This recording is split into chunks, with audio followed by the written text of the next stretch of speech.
Un saludo, estimados estudiantes de la carrera de Ingeniería Comercial de la materia de Comportamiento del Consumidor. Bienvenidos a un nuevo capítulo. En esta oportunidad vamos a desarrollar el capítulo 5 denominado el proceso de decisión de compra. Si bien ya hemos hablado del proceso de decisión de compra de manera general a lo largo del semestre en los diferentes capítulos que hemos ido desarrollando, este capítulo tiene como propósito hacer un resumen general de lo que hemos avanzado a lo largo del semestre y hacer algunas definiciones de algunos elementos que no los hemos mencionado en capítulos anteriores. Para empezar, vamos a dar una definición de lo que es el proceso de decisión de compra. Decimos que el proceso de decisión de compra se refiere a la secuencia de pasos, el uso de elementos y los factores de incidencia que se ven involucrados en una decisión de compra de un determinado producto, ya sea este un bien o un servicio. Es decir, se refiere a la secuencia de pasos, como ustedes recordarán en los capítulos anteriores hemos hablado de los pasos para el proceso de decisión de compra precisamente, que son el surgimiento de la necesidad, la búsqueda de información, etcétera, etcétera, hasta la toma de decisión y la adquisición del producto en sí mismo.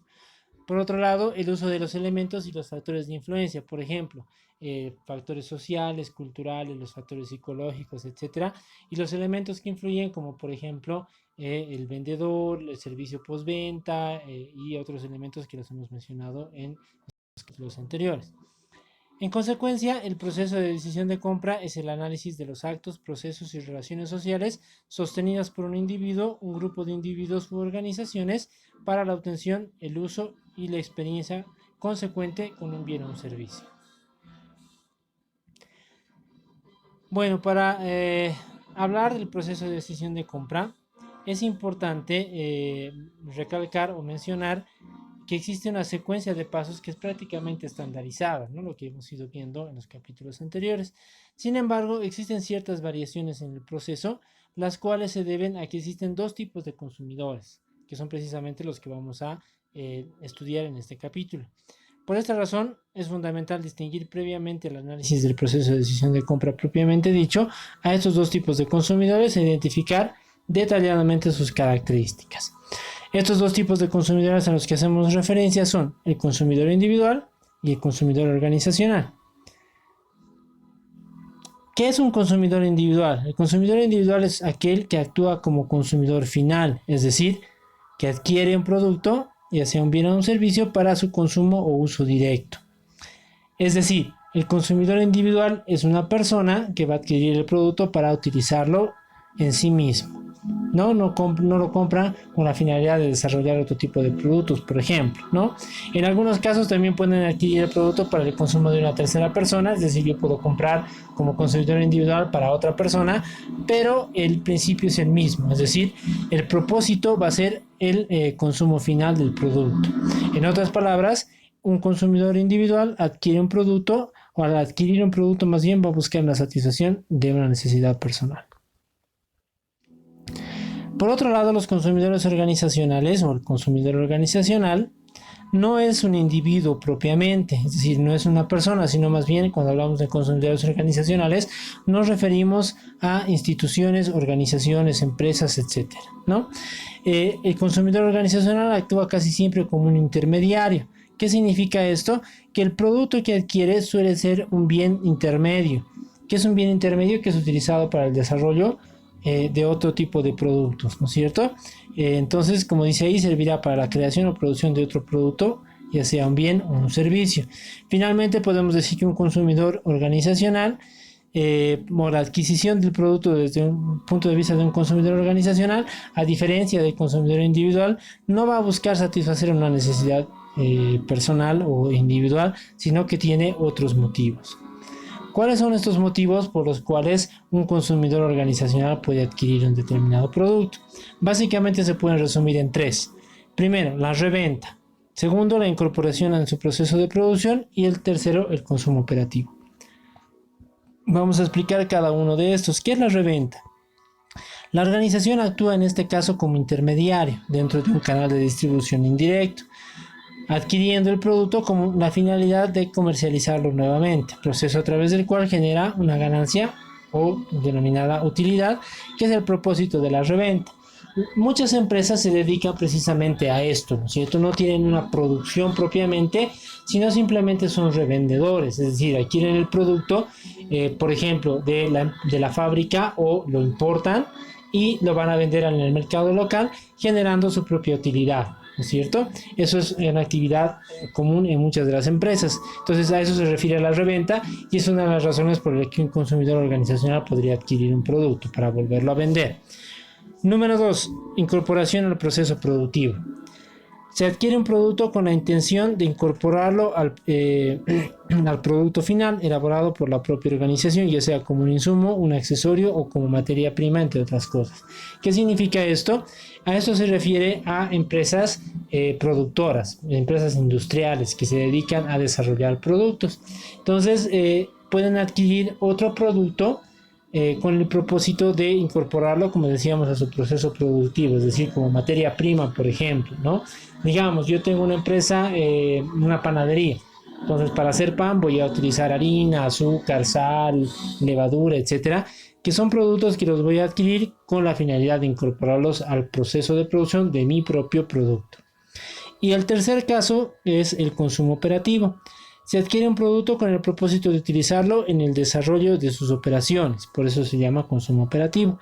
No se incorpora de forma directa a su proceso de producción, es decir, no es parte del producto final desarrollado por el consumidor o por el productor organizacional, sino que son elementos que van a formar parte de la organización o se van a utilizar dentro de la organización como material o equipo de apoyo para el desarrollo de las actividades de este. Es decir, por ejemplo, equipos o activos de oficinas, sillas, escritorios, computadoras, etcétera, o materiales de escritorio, papelería y demás, que son productos que se utilizan como parte del consumo operativo. Entonces, esa es otra de las razones por las que un consumidor organizacional puede adquirir un producto. Bien, cuando hablamos de estos dos tipos de consumidores, es importante mencionar que existen muchas similitudes entre estos, pero también existen varias diferencias y es importante entenderlas y explicarlas. Es por eso que vamos a hablar precisamente de las similitudes y diferencias de los consumidores organizacionales y los consumidores individuales. ¿Cuáles son las similitudes? Tanto los consumidores organizacionales como los individuales atraviesan por las mismas etapas en el proceso de decisión de compra. ¿Cuáles son estas etapas? Ya habíamos mencionado la identificación del problema, la búsqueda de información y todos los demás hasta la adquisición del producto como tal. Entonces, es una de las similitudes. La segunda, tanto el consumidor organizacional como el consumidor individual establecen los mismos tipos de compra. ¿Cuáles son nuestros tipos de compra? Aquí ya los hemos visto en capítulos anteriores. Compras ocasionales, de rutina o especiales y excepcionales. Es decir, que tanto los consumidores organizacionales como los individuales van a establecer los mismos tipos de compra.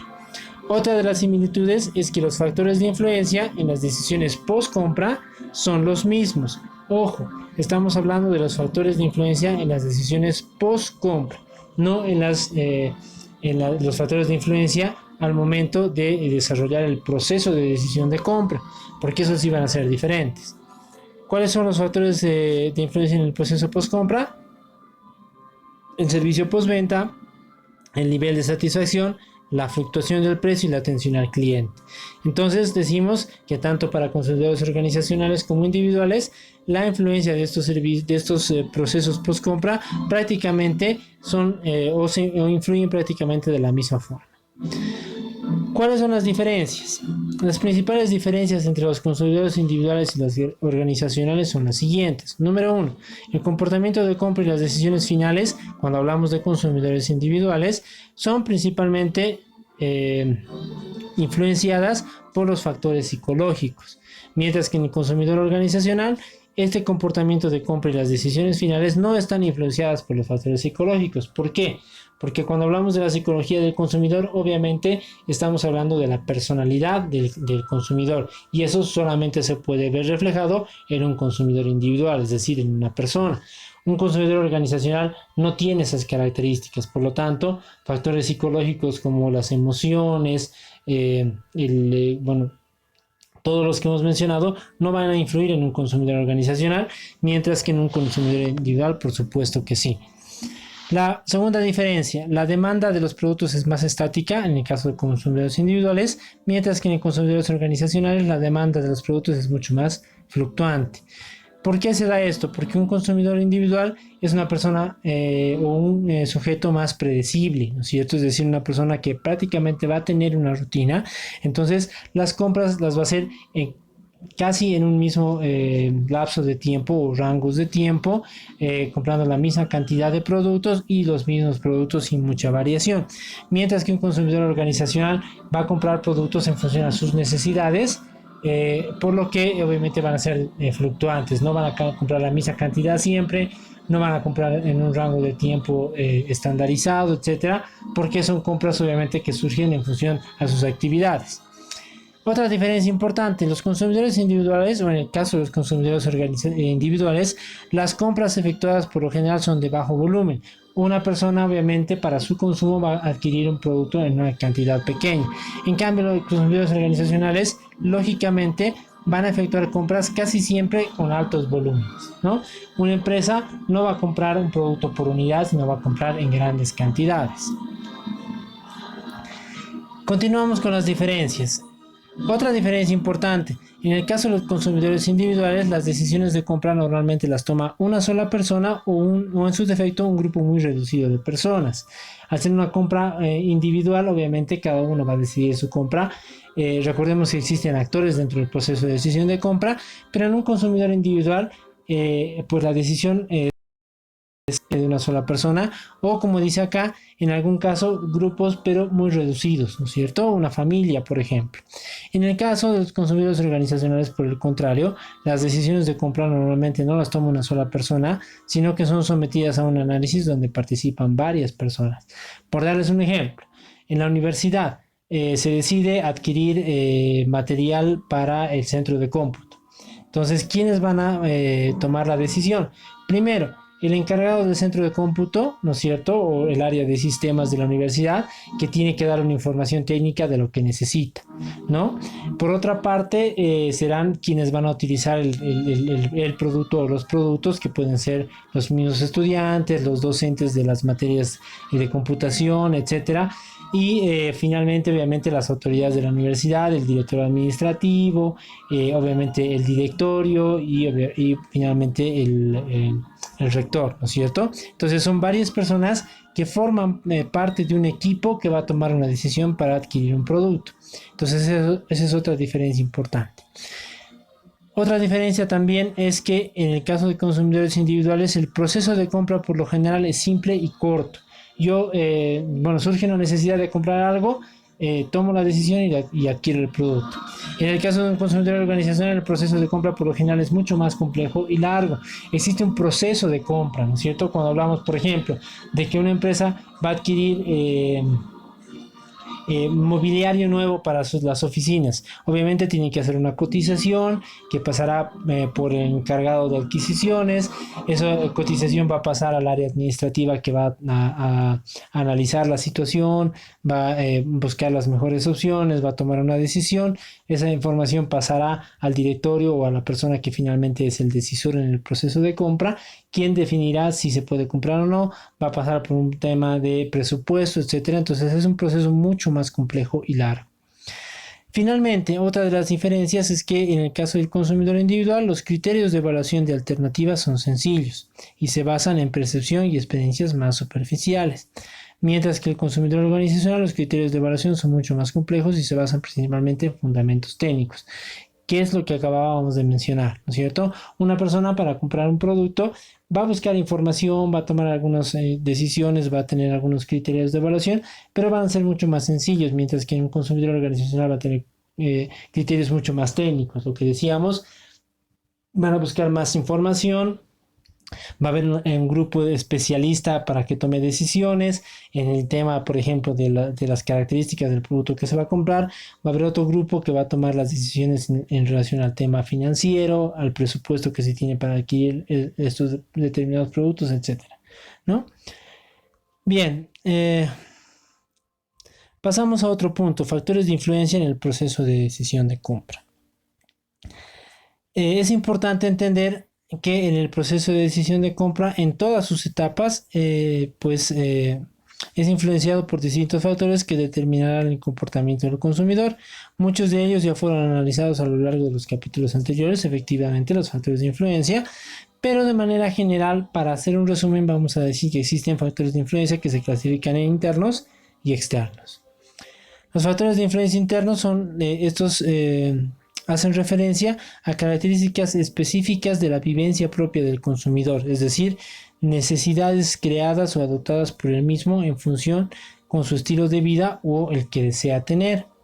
Los factores externos son factores que no tienen que ver con el consumidor, sino que están caracterizados por todos los elementos que nacen del entorno del consumidor, por eso se llaman externos, ¿no es cierto? De situaciones que no lo percibe él por sí mismo, sino que son generadas por otros medios. Cuando hablamos de los factores internos, nos hacemos referencia a la motivación, la percepción, la actitud y la necesidad. La motivación es un factor influenciador por el deseo de autorrealización, buscar la adquisición de ciertas cosas que pueden generar un sentimiento de alegría, conformidad, satisfacción, etc., ¿no? Por ejemplo, realizar un viaje, asistir a un evento muy importante como un concierto, una fiesta, cosas por el estilo, que son las que motivan a una persona internamente a decidir adquirir un determinado producto, ¿no? O adquirir un objeto muy deseado. La percepción, ya habíamos hablado de la percepción en capítulos anteriores, y es un factor obviamente influencia interno.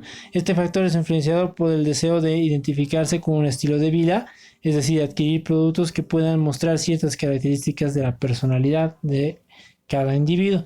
Por ejemplo, una decoración especial en la vivienda, un perfume, ropa, etc. La actitud, este es un factor influenciador por ciertas situaciones específicas por las que puede estar atravesando el individuo que determinan su forma de actuar. Por ejemplo, su edad o etapa dentro del ciclo de vida, situación familiar, tipo de empleo, ocupación, profesión que tenga, su situación económica, etc.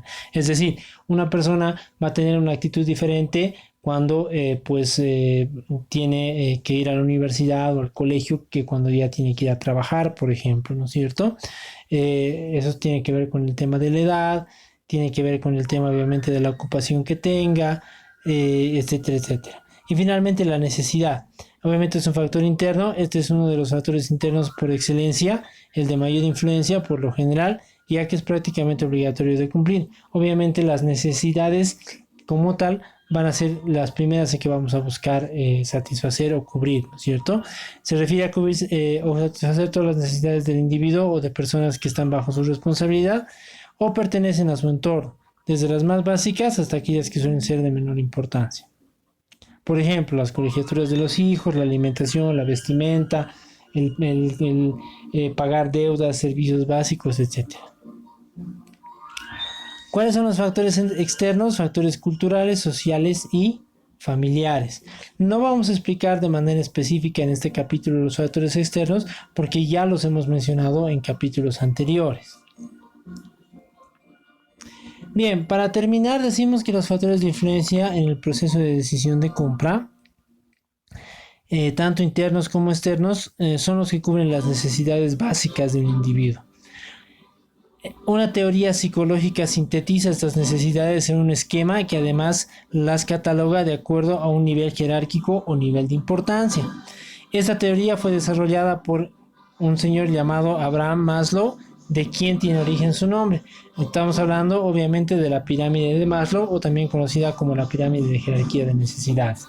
Esta pirámide, que la vemos a continuación, básicamente resume las necesidades como las hemos mencionado anteriormente.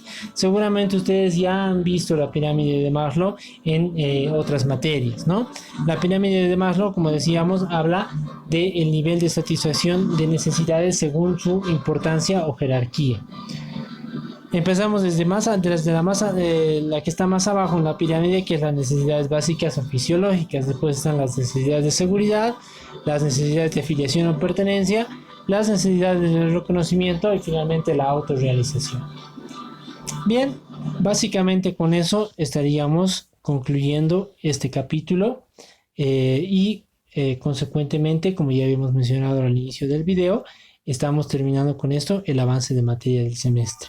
Muchísimas gracias, ha sido un placer trabajar con ustedes a lo largo de este semestre y espero que nos podamos encontrar en una próxima oportunidad. Hasta luego.